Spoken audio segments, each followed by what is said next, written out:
ఈరోజు మనుషుడు స్వభావం చూడండి ఎలాగైపోయింది. No no no we ask for revival. దేవా మాకు ఉజ్జీవం దయచేయి, మాకు ఉజ్జీవం దయచేయి, మాకు ఉజ్జీవం దయచేయి. ఏం రివైవల్ అంటే నాకు అర్థం కాదు. రిపెంటెన్స్ లేని రివైవల్ ఎక్కడ ఉంది? మనం అడుగుతున్నాం, దేవా నన్ను ఉజ్జీవపరచు. పశ్చాత్తాపం లేదు, మారటానికి ఇంట్రెస్ట్ లేదు, మారాలని బుద్ధి స్వభావం మార్చుకోవడానికి ఇంట్రెస్ట్ లేదు. దేవుడు ఏదో జరిగించేయాలని ఆశపడుతున్నావు, జరగదు. ఈరోజు వేషధారణ జీవితం. ఆలయానికి వస్తావు, క్రైస్తవుడు అంటావు, ఇంటికి వెళ్తే బైబిల్ ముట్టిన రోజే లేదు. ఆలయానికి వస్తాను మాత్రం బైబిల్ తెస్తారంట.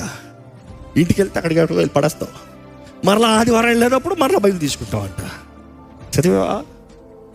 బైబిల్ నీ పక్కన పెట్టుకుంటాం కాదు, గొప్పతనం హృదయంలో ఉండాలి. ఆయన వాక్కు నీ హృదయంలో ఉండాలి.